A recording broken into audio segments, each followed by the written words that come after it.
নমস্কার বন্ধুগণ, আমি আজকে আবার চলে এলাম আমার গল্পের ঝুলি নিয়ে।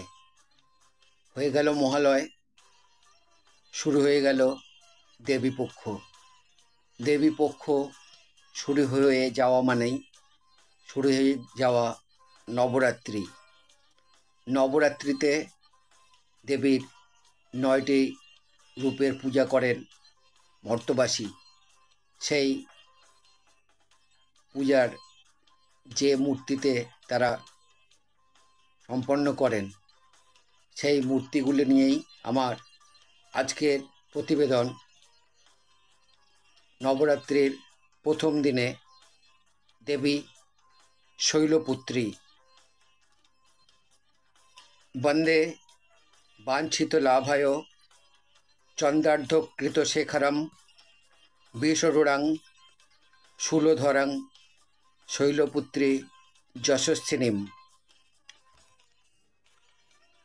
নবরাত্রির প্রথম দিনে মা দুর্গা শৈলপুত্রী রূপে পূজিত হন।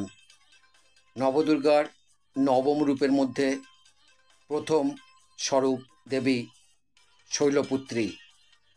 পর্বতরাজ হিমালয়ের কন্যা, তাই তার নাম শৈলপুত্রী। মায়ের অপর নাম পার্বতী, হৈমবতী, ভবানী। দেবী শৈলপুত্রীর বাহন নন্দী বা বৃষভ। তিনি বিষারূঢ়া, বৃষভ অরূঢ়া নামেও পরিচিত। মা দুর্গা শৈলপুত্রী দ্বিভুজা। তার দক্ষিণ হস্তে ত্রিশূল এবং বাম হস্তে কমল পুষ্প, কপালে অর্ধচন্দ্রধারিণী। দেবী শৈলপুত্রী পূর্বজন্মে দক্ষ প্রজাপতির কন্যা সতী ছিলেন। প্রজাপতি দক্ষ একবার এক বিশাল যজ্ঞের আয়োজন করেন। সেই যজ্ঞে সমস্ত দেবতাগণ নিমন্ত্রিত ছিলেন, কিন্তু ভগবান শঙ্কর আমন্ত্রিত ছিলেন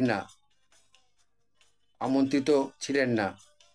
সতী পিতা দক্ষের যজ্ঞে বিনা নিমন্ত্রণে উপস্থিত হলেন, কিন্তু যজ্ঞস্থলে পিতার মুখে পতি শিবের নিন্দা সহ্য করতে না পেরে যজ্ঞের আগুনে নিজেকে আহুতি দেন।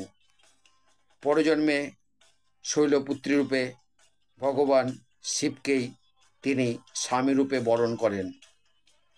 দেবী শৈলপুত্রীর আরাধনায় পার্থিব বাঞ্ছিত বস্তু প্রাপ্তি হয়। শৈলপুত্রী দুর্গার মহত্ব ও শক্তির অনন্ত। উপনিষদের এক কথা অনুসারে দেবী শৈলপুত্রী হৈমবতী রূপে দেবতাগণের গর্ব ভঞ্জন করেছিলেন। নবরাত্রির প্রথম দিনে দেবী শৈলপুত্রীর পূজা ও উপাসনা করা হয়। যোগী সেই দিন নিজের মনকে মূলাধার চক্রে স্থিত করে যোগ সাধনা আরম্ভ করেন। মাতা শৈলপুত্রী সূর্যকে নিয়ন্ত্রণ করেন, তাই তাঁর আরাধনায় জন্মকালীন অশুভ সূর্যের প্রভাব হ্রাস হয়।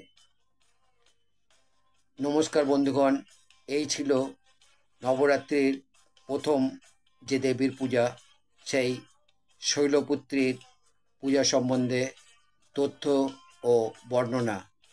আমার আজকের এই প্রতিবেদন যদি তোমাদের ভালো লাগে, তাহলে আমার চ্যানেলে এসে লাইক, শেয়ার, কমেন্ট করবে।